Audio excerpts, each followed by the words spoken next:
Angela Rayner has never been one to shy away from controversy, but once again, she's managed to make a complete fool of herself in Parliament. Her latest appearance in the House of Commons saw her facing intense scrutiny, as she struggled to defend her involvement in the controversial decision to cancel local elections. Instead of providing clear answers, Rayner resorted to her usual deflections and weak excuses, leaving many wondering whether Labour has any real accountability at all. It's yet another example of the party's double standards and lack of transparency when it comes to decisions that affect the British people. In today's video, we'll break down the footage, react to the grilling she received, and discuss what this means for Labour's credibility moving forward. You won't want to miss this. But before we dive in, make sure to hit the like button, subscribe to the channel, and join our fast-growing community for more hard-hitting British content. Just a quick one to say we do have new one-tier t-shirts available on our website. Go to britishstand.com or check the link in the description.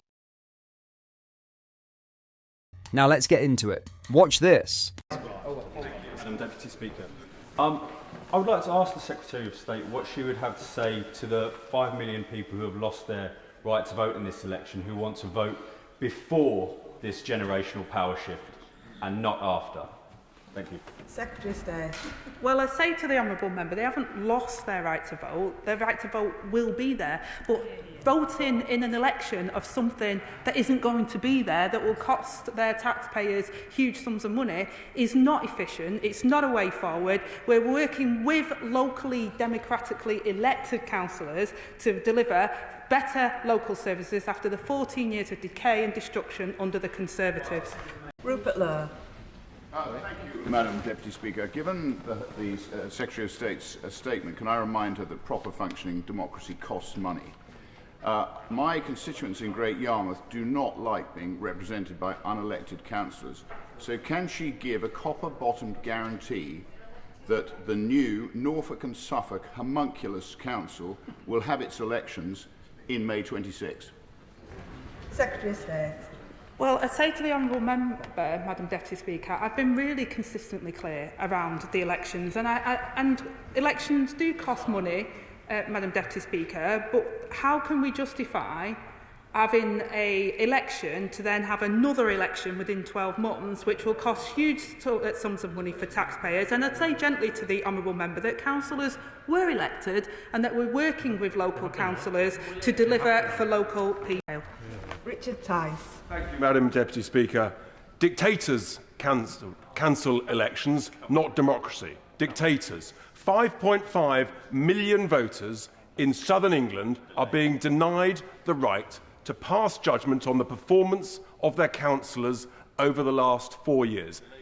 Interestingly, in areas where Reform UK are expected to do rather well. In cancelling these elections, Secretary of State, in cancelling them, you've admitted, the Secretary of State has admitted she doesn't know what will replace them. So it seems to me there is a serious risk, as previously mentioned, of not being ready in 12 months' time, in which case, can the Secretary of State be crystal clear what happens? Are they delayed a further year, or will they go ahead in May 2026? Secretary of State. Well, Madam Deputy Speaker, just kindly, when the member talks about dictators, it's Reform leader that hasn't faced and elected to get to his leadership position, but the only one that hasn't.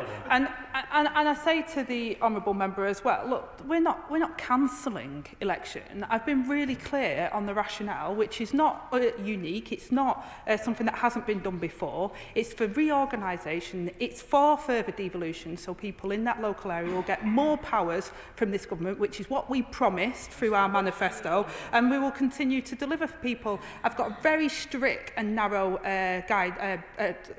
guidance on why I allowed those areas to delay their elections, and I'm confident that they will be able to deliver. That's why I refused others. I've been very acutely aware that we want to make sure that people have a say in their local areas. This is what the devolution agenda is all about, giving local people more say and more powers.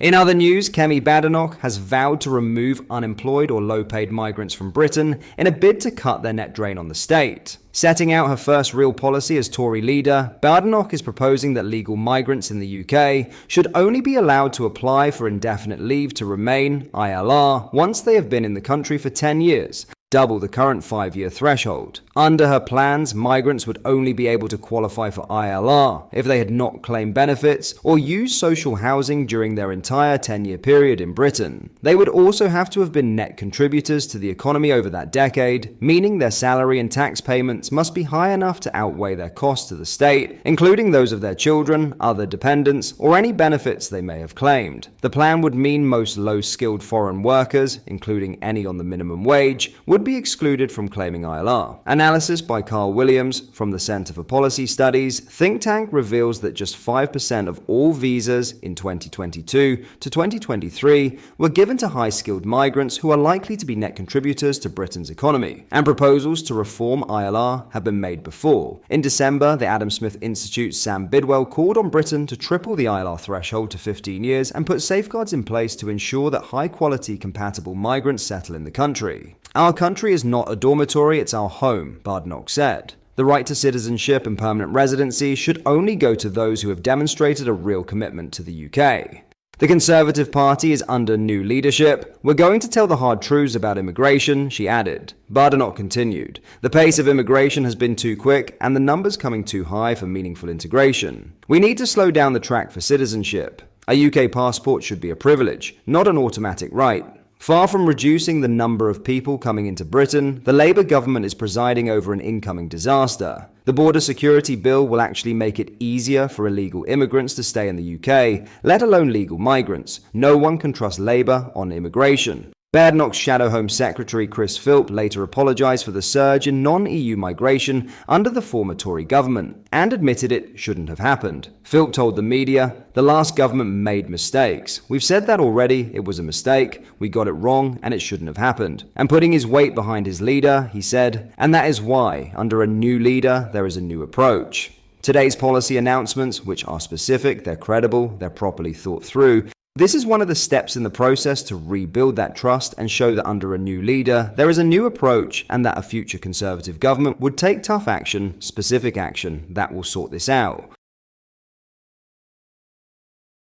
Lastly, Prince William visited Angus on Thursday to spotlight community organisations tackling rural isolation and loneliness in Scotland. William, who holds the title Duke of Rothesay whilst in Scotland, focused his attention on initiatives helping to build connections within rural communities. The visit aimed to showcase the royals' commitment to supporting organisations that help improve well-being and foster new friendships in rural areas. William met with groups working to address mental health challenges and social isolation, particularly within farming communities. The Prince's visit highlighted the ongoing work of local organisations in creating supportive environments where community members can learn new skills and build relationships. The Duke began his visit with a roundtable hosted by the Farm Safety Foundation, also known as Yellow Wellies, focusing on mental health in farming communities. The event brought together young farmers from the Scottish Association of Young Farmers Clubs to discuss their experiences with rural isolation. During the discussion, the Duke shared his personal connection to rural life, stating, "I love the countryside and I love farming." What are your thoughts on what we discussed in today's video? Let me know down in the comment section below.